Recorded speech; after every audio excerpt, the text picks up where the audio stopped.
Chihiro Furuya is a first-year student at Shiyu High School, and he's obsessed with everything related to zombies. He collects all kinds of zombie-related items from DVDs and dolls to designs, video games, and more. What's even crazier is that he dreams of meeting a super cute zombie girl, and he even wants to fall in love with one. Chihiro shares this zombie girl obsession with his two close friends, Yasutaka and Emoji. Naturally, Yasutaka thinks Chihiro's wish is strange, but Chihiro doesn't care because it's been his dream for a long time.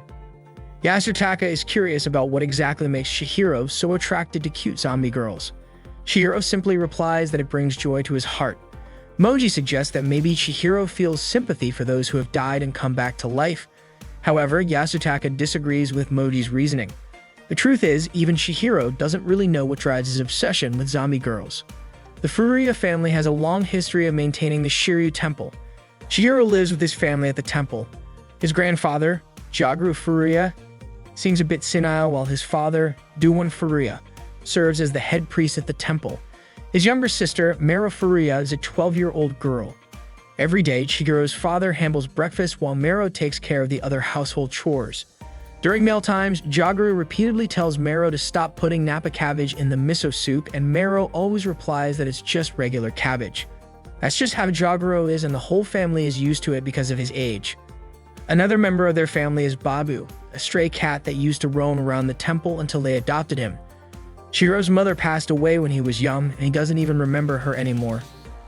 Even so, Chihiro feels their family is incredibly happy, and he's grateful that he's never felt lonely. One day, their family suffered a loss. Babu was hit by a car driven by their neighbor, and Chihiro witnessed it. The neighbor, an elderly man Chihiro had known since childhood, explained that Babu had suddenly appeared when his car was passing by, and he couldn't stop in time. Chihiro was heartbroken, unable to think or do anything. Duin said they couldn't bury animals at the temple because the followers would strongly oppose it, so he apologized to Chihiro and Mero for only being able to bury Babu behind their house. Mero asked her older brother if, as children of the temple, they should be able to control their emotions during times like this. Chihiro responded saying that wasn't true. Mero then approached her brother, and they hugged and cried together over Babu's grave. That night, Chihiro couldn't sleep. He was overwhelmed by thoughts of why death had to happen so suddenly, causing such deep sadness. He even began to think that no one should ever have to die. Suddenly, he had a wild idea. He looked for a book stored in his cabinet, one that he got last year while helping his relatives in the Tohoku region sort through old documents that were to be donated to the local archives. The book seemed like an ordinary notebook, and no one even knew when it had been written. The office considered it useless, but not Chihiro. Inside, it detailed a spell that could supposedly bring the dead back to life. It might have been nonsense, but Chihiro thought there was no harm in trying. He decided to resurrect Babu using the magic from the book. He dug up Babu's grave and placed the body in an empty ice cream container before taking it to an abandoned building. Chihiro figured no one would come there, allowing him to perform the ritual without interruption. He entered the building and went up to the upper floors. Chihiro loved zombies, so he would continue to cherish Babu even if he came back as a zombie. On the second day of preparing the magic potion, Chihiro noticed a girl approaching the well near the abandoned building. Not long after, she screamed into the old well. The next morning, Chihiro took ice blocks from the fridge and put them into a bucket when Mero came up to him, startling him. Mero asked what Chihiro was doing, but Chihiro said he wasn't doing anything. His younger sister didn't believe him, feeling like he was lying, especially with his suspicious behavior. Still, Chihiro ignored her and left with the ice blocks. He placed the ice blocks into a cooler that held Babu's body, neatly stored in his bedroom closet. Chihiro headed to school with Yasutaka and Moji. Yasutaka felt like Chihiro wasn't paying attention to his story, but Chihiro assured him that he was. Yasutaka didn't believe him and asked for Chihiro's opinion. Chihiro was confused about what opinion he was talking about, proving that he hadn't been listening at all. Yasutaka ended up repeating his story, talking about the girls at Sanka High School and their classmates. Sanka High was known for having the prettiest girls in the area, while Shiyu High School was an all-boys school and was boring in comparison. Yasutaka regretted that the students of Sanka High always took a different route to school. In fact, the buildings of Shiyu High and Sanka High were located across from each other, separated by a river. Yasutaka had purposely applied to Shiyu High because it was near Sanka High, hoping to meet and get to know one of the rich girls from Sanka. He also mentioned that a very wealthy girl had started at Sanka High this year. Yasutaka was thrilled when he pointed out which girl he meant. The girl with long black hair on the other side of the river was the daughter of Sanka High's principal. Her name was Sankarea. Yasutaka was completely captivated by Rei's beauty and said that because she came from such a high-class family, she was surely an innocent and pure girl. But Chihiro disagreed, saying that not everything was always as it seemed. This irritated Yasutaka, who felt like Chihiro was acting like a know-it-all. Later that day, Chihiro's cousin, Saju Ranko, came to his house to deliver some food. Dune greeted her and mentioned that Mero would be home late today, so he thanked Ranko for bringing the food. Ranko asked where Chihiro was. Dune said Chihiro was in his room, mentioning that since Babu's death, Chihiro always seemed tired and went straight to bed after school. Ranko went into Chihiro's room and woke him up, returning a zombie DVD she had borrowed from him earlier. Chihiro had completely forgotten that he had lent her the DVD. Ranko was surprised, especially since Chihiro had promised to come over to her house to retrieve it. Chihiro explained that he had been a bit busy, but Ranko wasn't convinced and started pulling his hair in frustration. She stopped when Chihiro suddenly asked if she knew Sankarea, a first-year student at Sanka High, since Ranko attended the same school. Ranko said she knew her, and Chihiro asked what kind of girl Rhea was. Ranko only knew Rhea as the principal's daughter and teased Chihiro, wondering if he liked her. She tugged on his hair again, and Chihiro, in pain, quickly denied liking Rhea, saying that Yasutaka was the one interested in her. Continuing to mess with him, Ranko was annoyed because she thought Chihiro had been upset about Babu's death, but it seemed like he was doing just fine. Chihiro, still in pain, pleaded with Ranko to stop. She threw him onto the bed, said goodbye, and reminded him to come to her house next week. Ranko borrowed another zombie DVD and left. Saju Ranko was Chihiro's cousin. Her parents ran a traditional Japanese restaurant, and she was a second-year student at Sanka High School. Even though she was only about half a year older than Chihiro, Ranko always acted like his big sister. On the second night of Chihiro's magic experiment, he began preparing the tools and ingredients needed to make the potion as described in the book. However, one of the pages was unreadable because it was stained. The page seemed to indicate that the necessary ingredient was some type of poisonous plant, but he couldn't figure out which one. Previously, Chihiro had tried using poisonous water hemlock leaves, but it didn't work. He was feeling pessimistic about his efforts, but decided to keep trying for a week. If there were no results by then, he would have no choice but to bury Babu again. Suddenly, he heard footsteps outside the building, so he went to check. It turned out to be Rhea, who was heading toward the well near the building. Once she reached it, Rhea screamed loudly into the old well, just like she had the night before, pouring out all her frustrations. Rhea cried out, wondering why she had to be born into the Sanka family. She just wanted freedom to come and go as she pleased with her friends. But because she was part of the Sanka family, she was never allowed to. Chihiro watched from the window above, sipping from a bottle of water. He was shocked when Rhea shouted that she wanted her father to stop taking naked pictures of her on her birthday to record her growth. Startled, Chihiro accidentally dropped his drink, which caught Rhea off guard. Chihiro tried to hide below the window, but Rhea had already seen him. They awkwardly met, and Chihiro felt really uncomfortable around Rhea. He tried to start a conversation, but suddenly, Rhea begged him to forget everything he had just seen and not tell anyone, saying she'd do anything he asked. Casually, Chihiro joked that he might spread what he had heard yesterday. Rhea was mortified to hear that Chihiro had actually been listening since the night before. She thought maybe it would be better if he hadn't said anything. Now she felt so embarrassed that dying seemed preferable to living. She wished she could die and be reborn as someone else. Chihiro was surprised that even someone from a rich family like Rhea could have such problems. He told her it was normal for someone to go to a quiet place and scream as loudly as they could when forced to do things they hated in life. Rhea then asked if Chihiro had come there to scream too. Chihiro explained everything, and Rhea was shocked to hear about the magic to bring someone back from the dead. She asked if that was even possible. Chihiro couldn't say for sure, but he thought maybe the magic could turn someone into a wandering zombie. He was only trying to help bring Babu back, but now he wasn't so sure. Chihiro really wanted to see Babu running around again like he used to. He even started to think he was just forcing his will onto Babu, who might not even want to come back. But Rhea encouraged him, saying she believed that maybe Babu did want to be with Chihiro again. Rhea even offered to help Chihiro. Chihiro asked her if she really wanted to get involved with something so strange. Rhea explained that her father was obsessed with cleanliness, so they weren't allowed to have any pets at home. She really wanted to show love to animals. Chihiro didn't mind, and he also remembered that Rhea said she'd do anything for him. He jokingly told Rhea she could become a zombie, since she wanted to die and be reborn as someone else. But of course, Chihiro was just kidding. Reia's frightened expression made him laugh. Just as he suspected, Reia was easily tricked. Chihiro then warned her to be careful around guys, saying that bad guys might trick her when she's not paying attention. Reia responded by saying she didn't have a boyfriend, so she'd be fine. Chihiro teased her, saying only innocent girls would be proud of something like that. Reia then asked if Chihiro had a girlfriend, to which he replied that he didn't. Reia pointed out that Chihiro had no right to tease her when he didn't have a girlfriend either. Chihiro told Reia that he wasn't into living girls, he was only interested in zombie girls. Of course, Reia was shocked by that.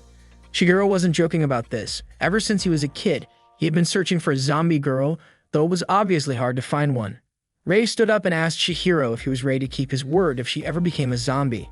Chihiro was confused, but Reia smiled and told him to think about it before saying goodbye and heading home. Chihiro felt frustrated because he felt like she had outsmarted him. Reia suggested they meet again at the same place tomorrow. Chihiro had never imagined something like this before, imagining Reia becoming a zombie. Reia and Chihiro met again the next day at the same spot. Reia was engrossed in watching a zombie movie on Chihiro's laptop, while Chihiro was busy preparing a magical potion for today's experiment. Reia seemed really interested in the zombie film and asked Chihiro why the zombies were tearing into their friends and eating them. Chihiro explained that this was simply how zombies behave, they attack and eat humans. Reia was surprised because it seemed like she was only just learning what zombies are. She also told Chihiro that she had never watched a zombie movie before. Chihiro intentionally brought a terrifying movie filled with gruesome scenes, hoping to scare Reia on her first watch. But instead, Reia became even more fascinated by the creepy zombie movie. Chihiro reminded Reia that she was supposed to help him make the resurrection potion. Feeling bad for getting too absorbed in the movie, Reia quickly apologized, closed the laptop, and began helping Chihiro gather the ingredients for the potion. She asked what poisonous plants they would be using today.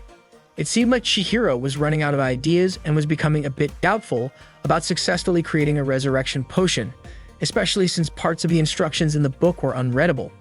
Reia asked what would happen to Babu, their pet cat, in the end.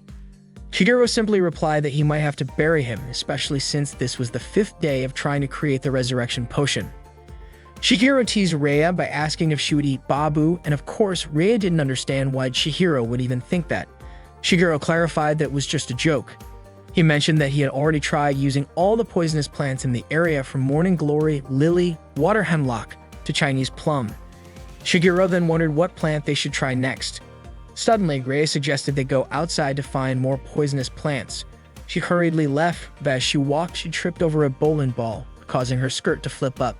Chihiro saw this, making Reia feel embarrassed, and she quickly left the building. Chihiro hadn't expected Reia to be such a bold person. Reia feels that her father's love for her has gone beyond the boundaries of what is normal for a family. When Reia was a toddler, the maids would play with dolls with her. One day, they asked her to grab a doll from them, but Reia, who wasn't yet good at walking, fell and started to cry. The maids comforted her, as most people would, but her father reacted differently.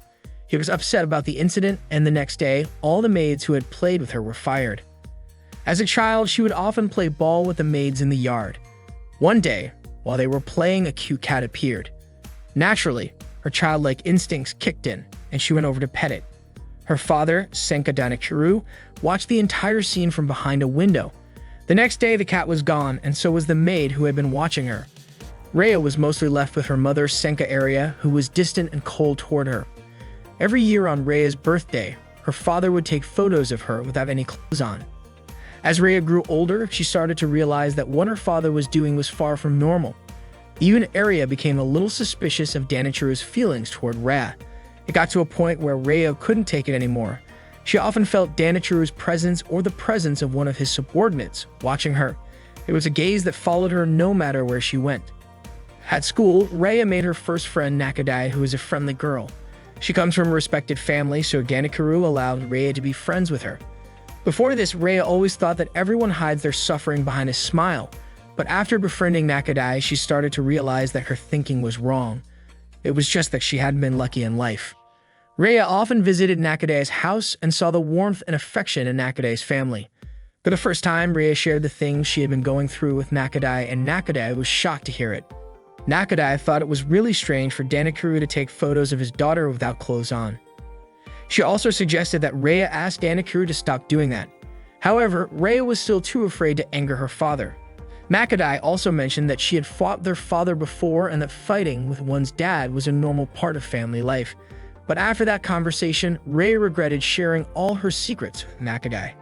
Meanwhile, Chihiro had been waiting for Rhea inside the building for a while and started feeling worried about her.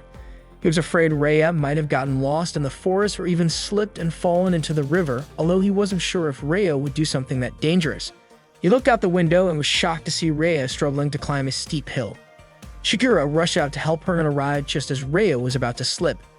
Fortunately, Chihiro grabbed her hand firmly, pulling her back and preventing her from falling. He even teased Rhea, calling her a lady who can't survive without a caretaker. Rhea got annoyed at that and claimed she could climb the hill by herself. Chihiro then jokingly asked if she wanted him to let go of her hand, which of course she didn't. They returned to the abandoned building and Chihiro asked why Rhea felt the need to climb the hill.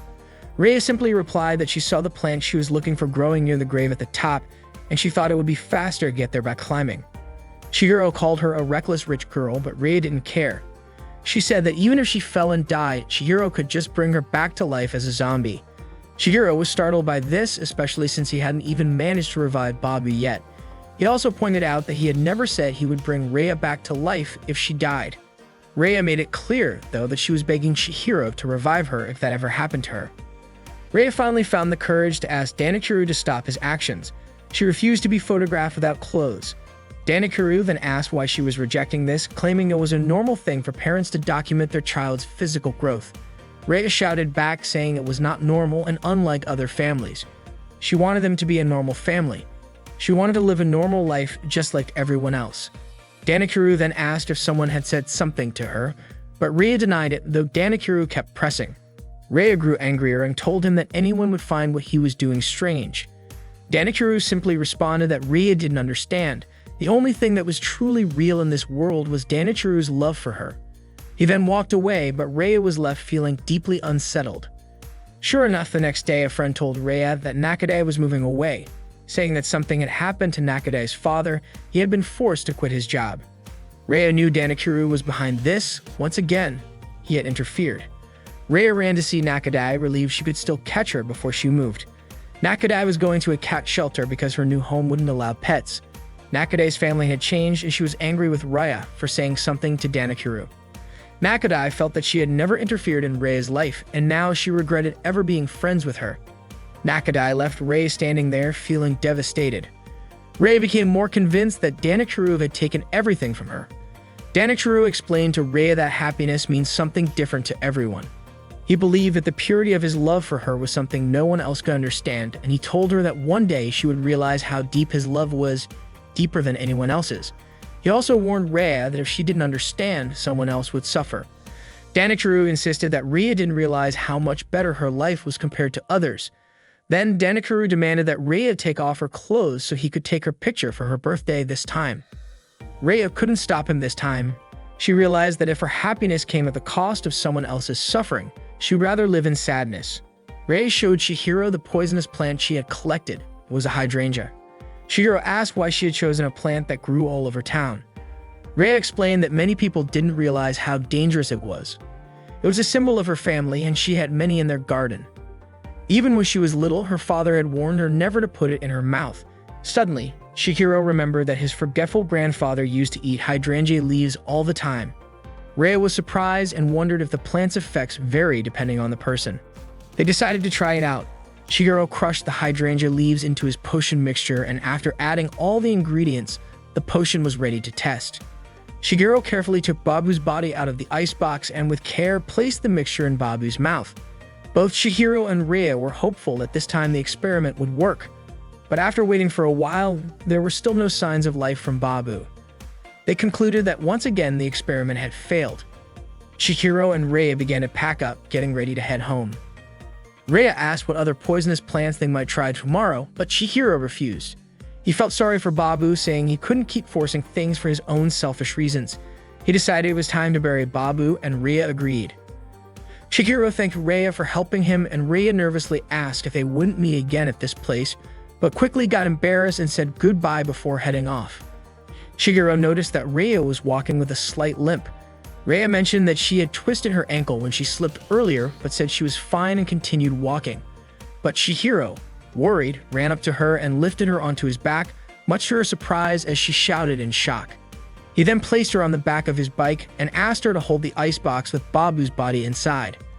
As they rode, Rhea's mind wandered, wondering why she had been born into a family so different from others. She longed for a normal life, to laugh freely like everyone else. She wished she could be born again and find freedom.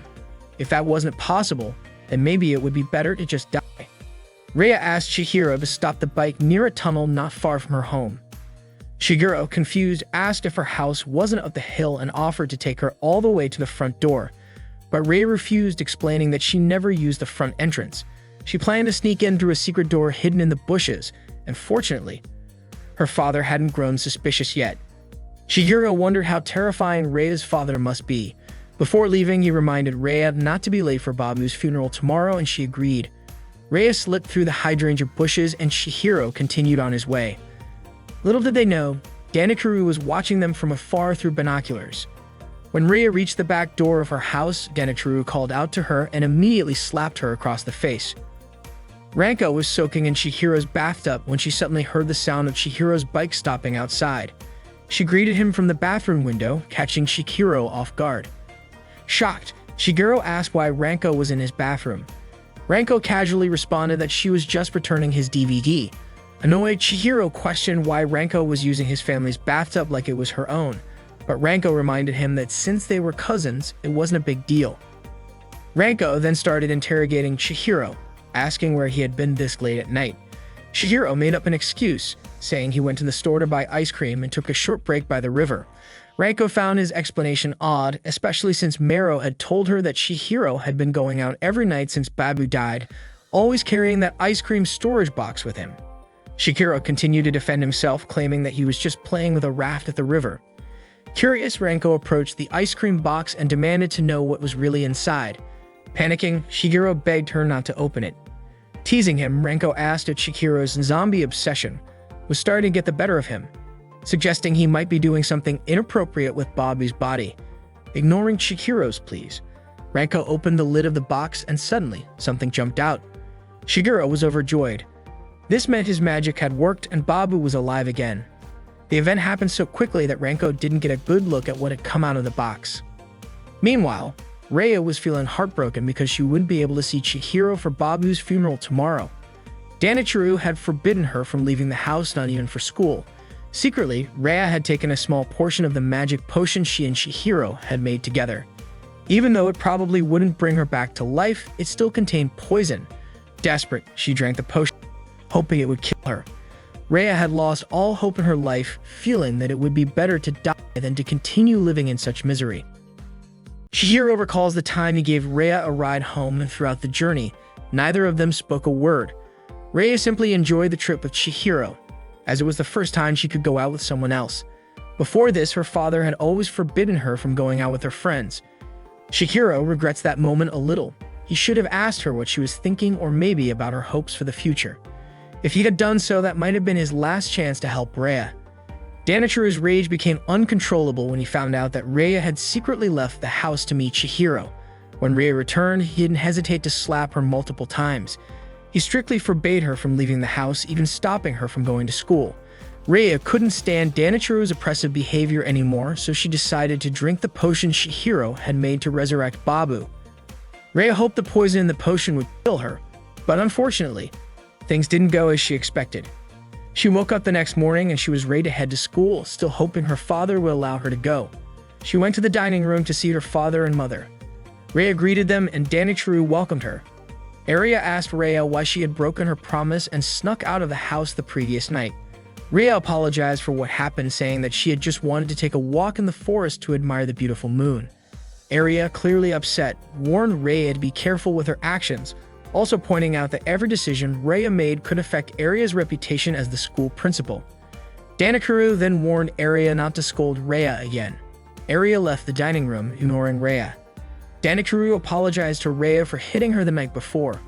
Rhea responded by saying it was all her fault and thanked Danichiro for everything he had done for her.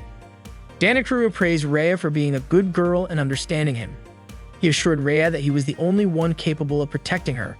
Danikuru then asked why Rhea was still wearing her school uniform when he had clearly told her the night before that she was no longer allowed to go to school, instructing her to study at home. Rhea apologized again and agreed to comply. Suddenly, one of Danikuru's men arrived and asked Rhea to leave and change out of her uniform. She left the dining room and Danikuru's men closed the door, as it seemed they had something important to discuss. Rhea didn't go far but tried to listen to their conversation from behind the door. Her father's men had discovered the identity of the boy who had been with her the night before. They had learned that Chihiro attended Shiyu High School and was the son of the head priest at Shiryu Temple. Danikuru ordered his men to castrate Chihiro as a warning so that he would never approach Rhea again. Rhea was shocked to hear this, knowing that Chihiro was in great danger. Shigeru tried calling out to Babu, who was up in a tree. Ranko still couldn't believe why Chihiro made a magic potion to raise the dead and used it on Babu's corpse. She never imagined Chihiro would do such a thing, especially since he's the son of a chief priest. Mero wasn't surprised at all by her older brother's behavior. She had known for a long time that Chihiro was a weird guy who was obsessed with zombies. Still, she didn't expect him to go this far. Chihiro admitted that what he did might have been cruel, but thanks to it, Babu really did come back to life. Wouldn't everyone be happy if their family members came back? Ranko was happy Babu was alive again, but she still wasn't sure if it was truly Babu. Shigeru then pointed out that Babu's meow still sounded the same as before, as Babu was never able to make a normal cat sound when he was alive. But Ranko remained doubtful, especially since Babu now had white eyes and seemed more expressive than before. Shigeru and Ranko continued debating whether this was the real Babu. Ranko was even worried that Babu might attack people like the zombies in the movies and those bitten could turn into zombies themselves. Shigeru, however, was confident that Babu wouldn't behave like that. Suddenly, Babu started running really fast as if chasing something. Shigeru panicked and ran after him, with Ranko following behind. Mero reminded her brother that he had left his bag behind, but Chihiro yelled back saying it looked like he would be skipping school today. Jagoro, hearing all the commotion, asked Mero what was happening. Mero told him that Chihiro had adopted another cat and managed to bring Babu back to life. Hearing that, Jagoro was overjoyed. Chihiro tried to grab hold of Babu, who was right in front of him, but he failed. He wasn't too surprised, though, since Babu was usually easy to catch. Ranko asked if it was safe to touch Babu with bare hands. They kept following Babu as he ran along the fences of people's houses. Chihiro told Ranko she should just head to school since she probably had sports practice, but Ranko said it was her duty as his older sister figure to keep an eye on him. Eventually, they reached a narrow, long drainage tunnel. Without hesitation, Chihiro went in to keep following Babu. Ranko couldn't believe he was actually doing this. Meanwhile, Rei was sneaking out of her house through the back door, passing through the hydrangea bushes. Arya clearly saw her leaving from the window but didn't care.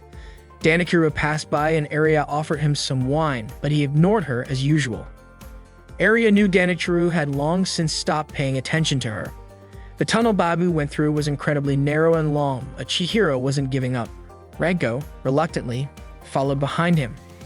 Chihiro didn't even know how far the tunnel stretched. Ranko felt the tunnel's walls were scraping against her and her body was getting stuck. She couldn't move at all, but Chihiro ignored her and kept going, leaving her behind. Ranko was frustrated that Chihiro was so focused on Babu and didn't show her the slightest bit of concern. No matter how loudly she shouted, Chihiro kept getting further and further away. Whether he heard her or not, Ranko was furious and called him an idiot. Finally, Chihiro reached the end of the tunnel, which opened up to a lake near a forest below Rei's house. It turned out Babu just wanted to get a drink of water before continuing on his way. Near the school's baseball field, Yasutaka and Moji sat together looking out at the garden. Yasutaka asked Moji if he liked baseball, and it turned out Moji only enjoyed watching it. Then Yasutaka asked if Moji liked girls, and Moji responded with a similar answer, saying he only liked looking at them. Yasutaka, curious, commented that this might be why Moji hadn't made any progress and then playfully started tickling Moji. He poked Moji's chest, making him squirm with laughter. Yasutaka kept teasing him, asking if it felt good, while Moji just laughed, trying to hold in his giggles. Yasutaka seemed to enjoy messing with Moji, but Moji still didn't fully get what Yasutaka was trying to say. Yasutaka mentioned that from where they were sitting, they had a good view of the Sanka High School students. Suddenly, Rei appeared, calling out to them from behind the fence, asking if they had seen Chihiro. Both Yasutaka and Mogi were shocked. Yasutaka especially was thrown off as he couldn't believe that Rhea, the girl he had secretly admired, was actually talking to him. Rhea repeated her question, asking for Furuya Chihiro, the first-year student. Moji then told her that Chihiro hadn't come to school yet. Yasutaka, still curious, wondered why Rhea was looking for Chihiro.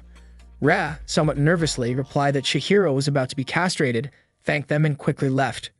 Yasutaka was left in stunned silence, unable to process the fact that Chihiro, of all people, was somehow connected to Rhea. Meanwhile, Rhea was still searching for Chihiro, feeling anxious after her interaction with Yasutaka. She wondered if she had said something strange. As she continued walking through town, one of Danichiru's henchmen spotted her. The henchman immediately called Danichiru, informing him that Rhea was in town. Danichiru instructed his henchmen not to rush into capturing her, but to continue following her. Danichiru was frustrated, not understanding why his daughter was being so stubborn and refusing to listen to him. Rhea kept walking until she reached a slope, still searching for Chihiro. At the same time, Chihiro was wandering near the cemetery, trying to find Babu, when he realized that Ranko wasn't with him. He grumbled to himself, wondering where Ranko was since she had said she would watch over him, but now she was nowhere to be found. The sky was getting cloudy, and it looked like it was about to rain. Suddenly, Chihiro spotted Babu in the bushes, eating hydrangea leaves, and was shocked.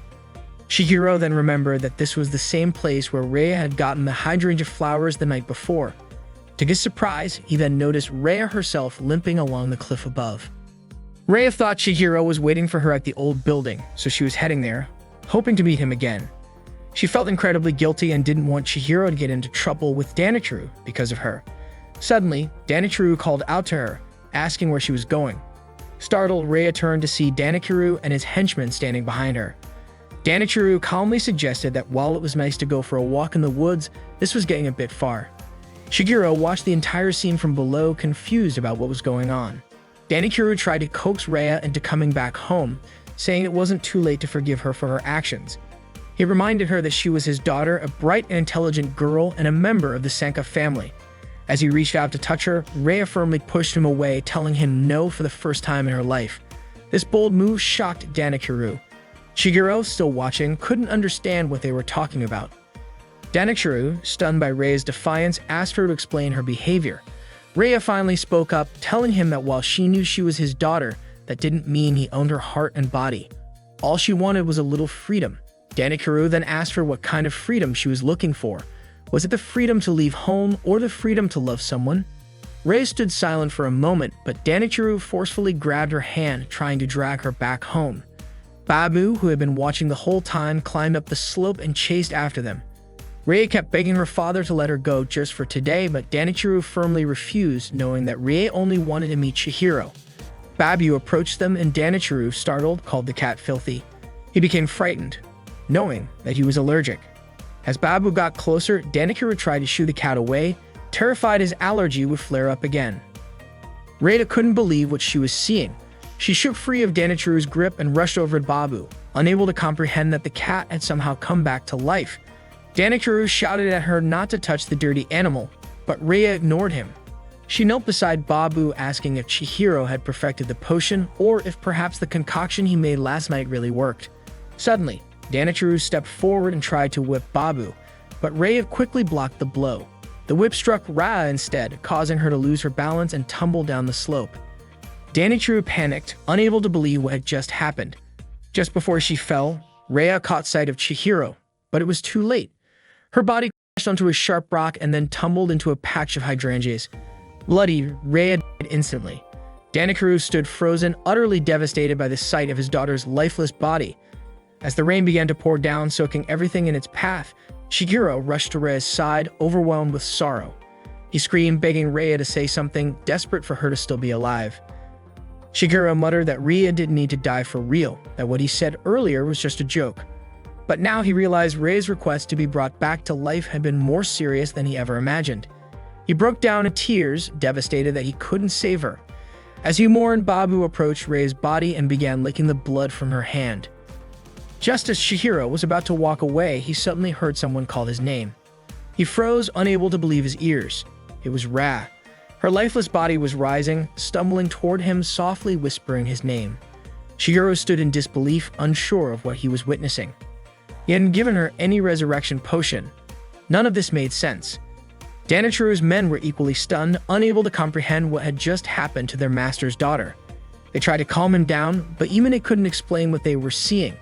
Rhea slowly approached Chihiro, reminding him that he had promised to take responsibility for her. She then embraced him, her grip gentle but firm. Babu wagged his tail, clearly happy to see Rhea back on her feet once again.